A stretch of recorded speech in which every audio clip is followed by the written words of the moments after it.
Hey, I made it in, man. How are you doing? Hello, my friend. How are you? I am spectacular. Let me see if I can turn you You up look good. a little bit. I feel good. There we Wow. go. It's been a little while. I'm actually here with Trent at his mastermind. I think he was just out in the office a little bit ago, right? He was. Yeah. We did scan my brain. We should probably do one with you again. I'm ready, Uh, man. Yeah, I feel good, but I'd like to see what's going on up there. how long's it been since our first Oh, scan? that was probably in 2000. I'm gonna go ahead and say probably like 2015, 16-ish. It's been a while. It's actually been a while, but it was cool to be able to see it just 3 months. What was the progression of my brain from the holes? It still takes you back to this day as when we looked at it, and you're like, oh, you had some trauma as a kid, huh? I was like, oh, how'd you know that? And just by looking at the skin. So yeah, we could definitely go do it again. Well, I'm looking forward to it. So you have a new book coming out I do. tomorrow. It is tomorrow, man. I got a copy right here. Yes, this is the new book, man. It's one of those like it's like put another kid, like my fourth child, into the world. It's fun to see it all kind of come to life. But I do. It's on identity, which is it's one of those things where like in life we all have some weird things we happen across that we get to find our unique parts of us that we have as a skill set we can gift the world with, and understanding and not just identity, but how to navigate it and shift it became this weird thing I realized I do really well. It helps people. And so I was like, all right, I'm gonna put it into a book and make it clear for people to get it and also do it. And does it come out of your identity shift from being a professional football player into a new world? Tell me about it. Yeah, what's funny is it comes from multiple shifts. So I think that's kind of why it's my weird connection. Is I had shifts as a kid being given away at 3 years old, and then I grew up in an all white, really poor family, and I wasn't adopted till I was 14. So I had like a really weird sense of like, who am I? Big questions. And then I got to the point of playing football for the first time and had to find myself there. I went from being really bad to being really good and got a college scholarship. And then like now I'm the college athlete. And then I had the high school sweetheart, I had a kid. So now I'm the college athlete with a kid. And then I meet my real biological dad. So now I have this another dad. So all these different shifts of my identity. Then I do play in the NFL, lose the career to an injury, and that's a massive crisis. Which anytime you've been doing something for a long period of time and you could no longer do it, you start to feel like find this question that seeps in of like, who am I without that thing? And it gets heavy. And so like I was in a dark place, man. I was suicidal and I didn't have anything. My marriage fell apart. We had a couple more kids. I wasn't a good dad. Body was all just not in great shape because everything fell to a very deep bottom. And I had to find a way to get out of the hole. And in getting out of the hole, I kind of went back to some things I'd done before, but unintentionally, and gave it a proactive push. I was like, how would if I try to do these things in this manner? And lo and behold, it got me out of the hole. And I was like, what if I try to go from like being like okay to like great? What does it look like to apply similar processes? And so I did it. And next thing you know, like I get my marriage back together after 3 years divorced, have an amazing family. I'm in good shape. I have a business where I get to go and teach people this concept. And so I've done some cool things. And so it started with me, but then I said, what if I give this to people? What if I say, hey, you need some help? Try this in this area of those who want to elevate their life. And the process worked amazingly. So people have lost weight, made great money, fixed marriages, all by understanding who they are at the core, beyond mindset, everything, but like who am I as a human? And that's what I put into the book. It's the concept of understanding it, but then also like how do you do it? And so it came from my life and then giving it to other people's lives as well. It's awesome. So, so we need help. Mhm. Tana says hi. Hey, Tasha, hey, we did And a live together too. She's awesome. oh, when you do the live with her, Chloe, our 18-year-old, Hmm. just went off to college. Ooh, I'll be there next year. And Tana said she will be fun again soon. It's hard for her in Yeah. part because her identity Hmm. is going to shift from It is. being Chloe's mom. I mean, she'll Yeah. always be Chloe's mom, but from sort of the day-to-day mothering thing Hmm. to sort of watching her from afar. Yeah. And she's been planning on it for a few years, but it's just a week or so, and Yeah. it's really hard. How would identity shift help someone like her? It would help her mentally. So we have people that they do the empty nest thing. Kids go to college. I'll have a kid, and my oldest son's going off to college next year, so I'll be in the same boat. It happens if you leave the military, or if you choose to leave your career for a different career, or you open a business or sell the business. It's that kind of bubble of like, who am I? And this is the way I explain it. when you have a moment like that, we've built this house we live in, this house of who we are, and we feel comfortable there. Everything's great. But then at a certain point, we realize like, oh, this house is changing or it's being torn down and we're going to end up being homeless. And that thought of like homeless isn't really homeless, but it's a sense of like, I don't know where I get to live in a space of confidence. And so one of the most important pieces is realizing you built the first house. Now you have to build the next house so you don't end up homeless. Conceptually, it's like, how do I create this thing? So it's going to be a shift into the same Tana, but it's going to be a different house she lives in. It's going to be the great mom at a distance, the one that travels, shows up in different ways, serves in an area. Because we as humans, we are happiest in motion. We've got to be doing something to find joy, I've found. Now, it's not for everybody, but for me, like I love being in the flow of doing like this, hanging out with a cool guy. Like this is me happy, right? And if you can't do that and you feel like you have nowhere to go, then you just kind of get, sedentary and you get kind of your energy gets stifled. So the idea is we got to get Tana to build a new house and proactively think about what kind of walls we want, what kind of foundation, what kind of, paint. Like you think about what does that new identity look like? How do I show up so I can be happy in motion again? And the old house I left, not that I hate that house or I'm like, but I'm aware of it and I have the great memories from that home, but I'm living in a different place. I love that. That's so important. I love Ariana Grande's song "Thank You Next," and it's a Yeah, fun song about all of yeah, her past boyfriends, but it's really about gratitude for what's happened and then looking forward. yeah. And it's I think it's the three words of mental health: thank you, Hmm. gratitude, and Yeah. then turn your head to look forward rather than, I often think of depression as you're in the past with regret, Hmm. where anxiety, you're in the future with fear. And so uh, I'm so excited for you. Thank you, man. I'm excited too. It's serious. It's been a blast to watch those who have read the book come back and like have it dog-eared and highlighted because right, I didn't want to just talk like right now we're talking concept, right? Which is great. There's actually a cool concept I use based on a computer and it's phones because we all use these nowadays. But then I said like I really want to give people the aspects of like when we coach and teach corporations and individuals at any level of this system, I was like I want to make sure people know how to do it. So what's great about it is we break down the exact steps of how to make this shift. Because I think that's the one thing that sometimes people leave out is like, here's this cool idea, here's a cool concept, and then like, all right, go figure it out on your own. I was like, no, no, no, no. We're going to make sure you get it, and then I'm going to show you how to do it, so you can actually apply this to your life to do anything you want. And it's not always about going from a place of like life is horrible to like, okay, I'm okay. You can also apply it in the sense of like, hey, life is good, but how do I make it amazing? How do I make it great? What kind of shift must I make because I realize this is the identity has to match the dream or the dream doesn't get realized. So if I have this vision of what I want, if I am not yet the person to handle that, either I'll never achieve it or I'll get it and lose it. So when you get those two to match, it's a whole beautiful space. And so people are getting clarity on what they want and then matching their behavior over time to make that happen. It's a great way of simplifying it, but there's a little bit of stuff. So the way the method is designed, which is beautiful, is I think a lot of us go towards the level of like, I'm just going to start doing things because we all know that doing something brings more, but we're not really clear on what we've got to do. So the problem is we don't quite look at ourselves in a way that clarifies our specific limiting areas, and so we don't see ourselves. So it's the statement I love. It's hard to see the label when you're inside the jar. So when I'm sitting here living my life, I'm unaware of what I'm doing to keep myself out of the space I want to get to. And so what we first do is get you clear on like, how are you being seen and how are you shut up in the world? Then we craft the identity that has what you want. Because there's a misconstrued perspective of like, I just have to do certain things and then I'll have this thing. But the reality is it happens where you have to be a person to have it. Because in our world nowadays, I'm sure you have that shelf of stuff behind you.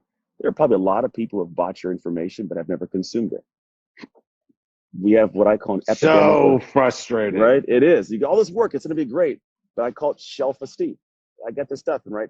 And what I found is there's people that will never consume it. Then the other people that do consume it, it's usually a smaller percent, let's say 7 or 10%. They'll consume it, but then you really only have like 3%, 1 to 3 that actually apply it. And what I found is those are the special people because a lot of us know a lot of great stuff.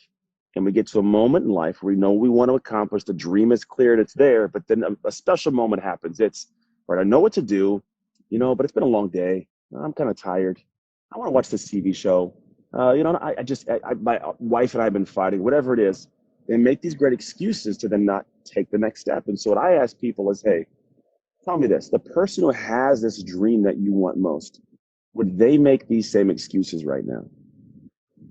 And it's a simple question that leans a lot into like, ooh, so it's not what I know, it's who I am with what I know. And so when we go through the process of making a shift, you clarify what your limiting factors are. You create a process to get yourself to close that gap. And you start crafting who you want to be that has all the things you want to have.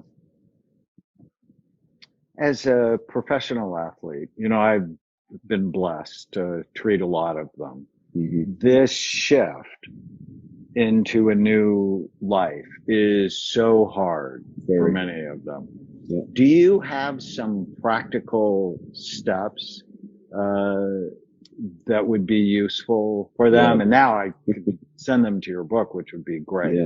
Yeah.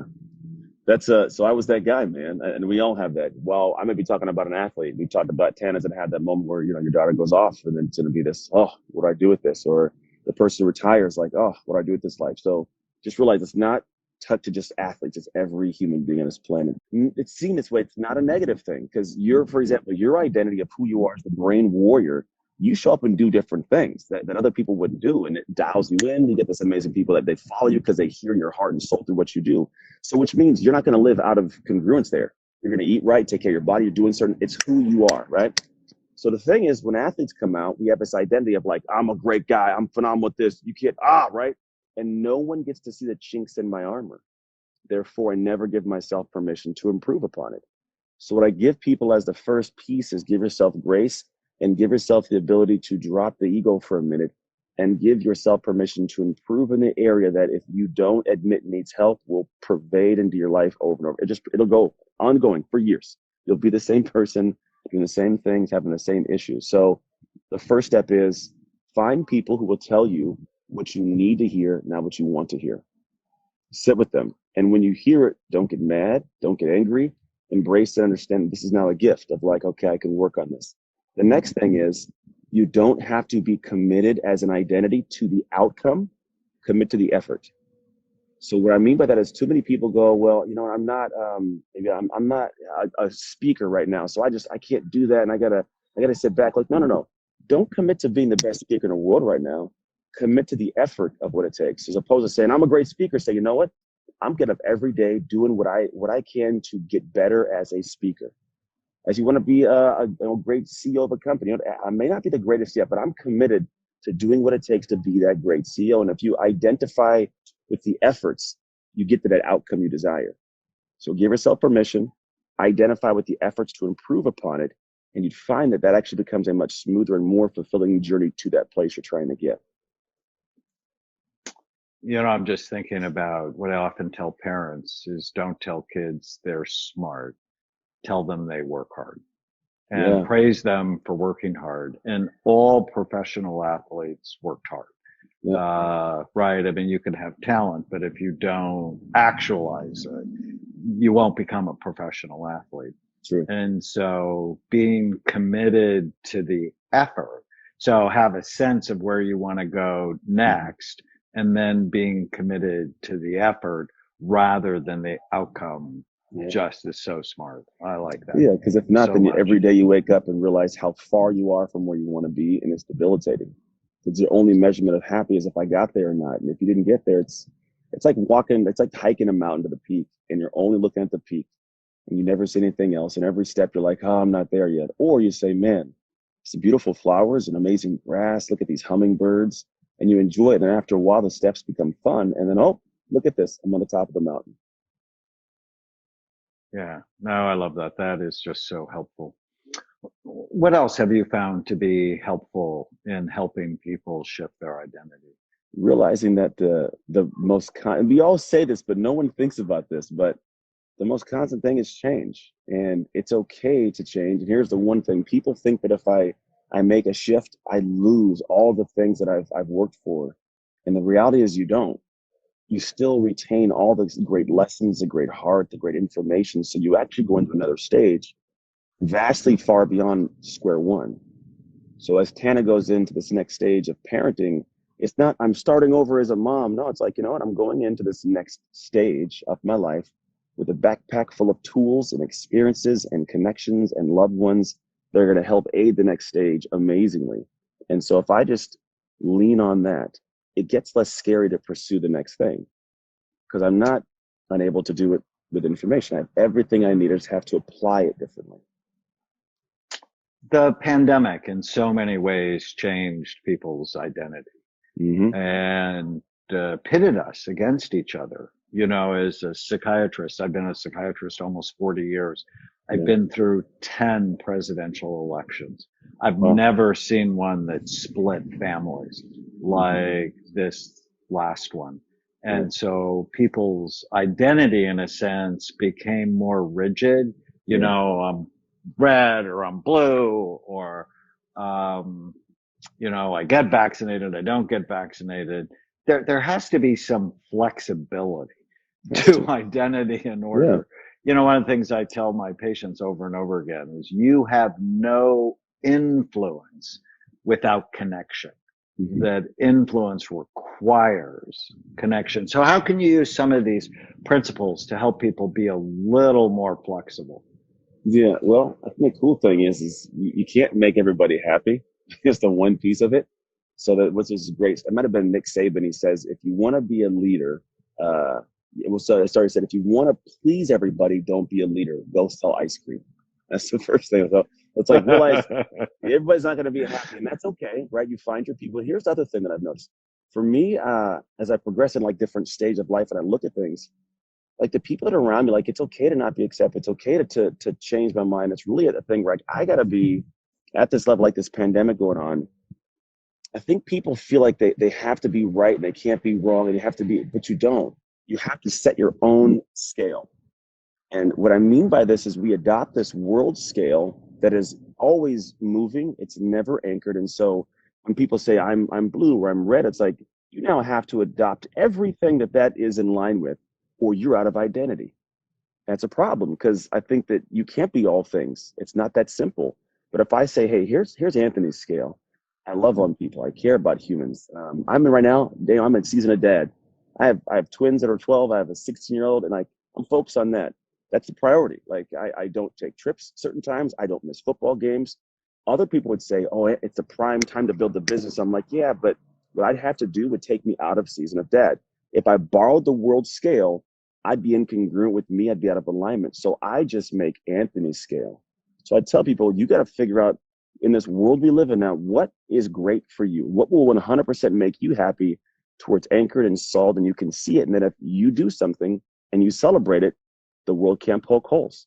You can stay in a positive emotion. You can stay happy and joyous and progress into whatever you choose. So for me, man, with this whole thing going on, it's like, people just need to go home and figure out what they genuinely want for themselves and then be okay realizing not everybody's going to be in line with it and you can still love them.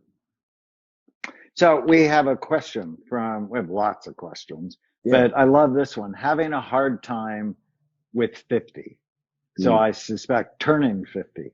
It's clearly an identity shift, Yeah. right? And it can be when you turn 18, although most people are happy about that one, or 30 or 40 or 50.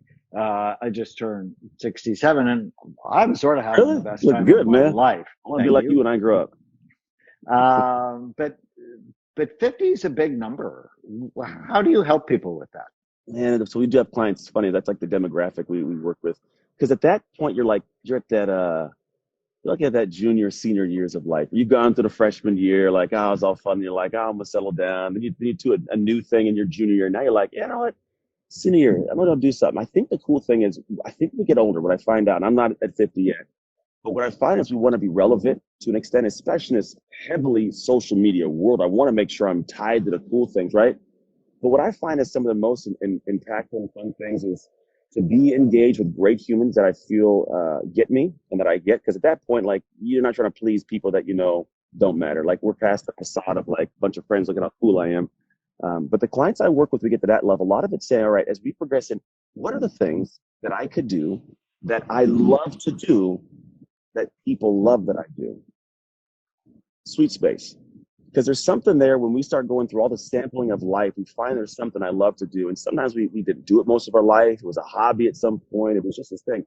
But when you can settle in and get, I really like making, I don't know, an amazing garden. I want to have a green thumb. Great, let's do that. Then how can I do it in a way that allows me to feel like I'm valuable to the world, to where people love that I do it? Because I think that's something that's beautiful for anybody. But you need to have some years under your belt to really find that thing that sets you apart, because then you don't have the questioning of, should I be doing something else? And that's a weird place to be too. So I find if you can find that thing that maybe people look at you and go, you're incredible at this. Can you do more of this? And you go, I never thought of it, but actually now think of it and do it. When you can pair those two things up and go through a shift to actually make it become who you are to do that, you're in a sweet spot. So if it's, I don't know, maybe you want to paint, go paint. You want to ride horses, ride horses. But don't do it as like, I'm trying it. Go and say, I want to be an equestrian. I want to be an artist, and lean in that direction and find ways to connect with people that love the things you're doing. I love that. I remember when I decided to be a psychiatrist a long time ago, I also loved eyes and ophthalmology, and ophthalmologists made so much more money, but I couldn't read it at night for fun, where psychology and psychiatry, I could read all the time. And so I did what I loved, and it just, I never really felt like I worked, because I love what I do. So people can find what they love. It has its own intrinsic dopamine, and you just feel happy a lot. Good. Yeah. And if you're not worried about people's viewpoints, it just moves smooth. Well, and it's, I have a rule I teach my patients called the 18-40-60 rule that says when you're 18, you worry about what everybody's thinking of you.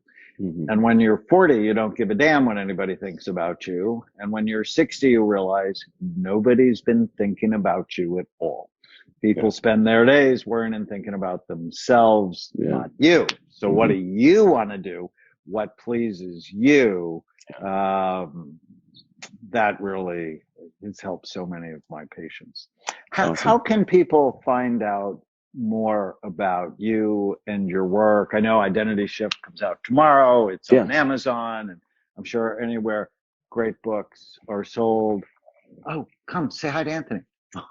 It's out of here. We've been talking about you. Yeah, just a little bit. Because his new book is Identity Shift, which is what you're doing. So I'm not going to come say hi to Anthony. You guys are going to do a live. She's going to do a live with Anthony as well. Please, therapy for her. Yeah, I'll send you guys a book if you don't have one yet. But anybody else in the world, if you guys go to identityshiftbook.com and you grab a copy of the book, you bring the receipt back, and then we'll actually give you the audio book, the workbook, and the digital book. And the workbook's beautiful because it's you know what it is. It's increasing cognitive rigor.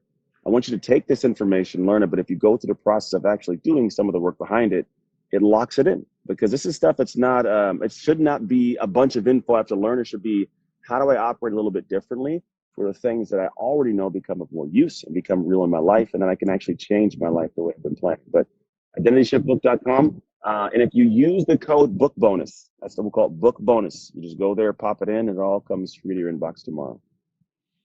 I love that. So thank you so much. It's great to see you. I hope I get to see your braids sometime soon. Yeah, I'm going to come back down there, man. I love the area. You guys down there in the beautiful sunny and beach area, man, you can't beat that. I'm up here right now in Napa with Brendan and a whole bunch of people for his cool mastermind we're at. Well, give him a hug for me. That I will, most definitely. All right, my friend. Take care. Thank you. Take care, everybody. Take care, Dale. Thank you. If you want another awesome video in our Black Excellence series, check out the video right there next to me. I think you'll enjoy it. Continue to believe, and I'll see you there.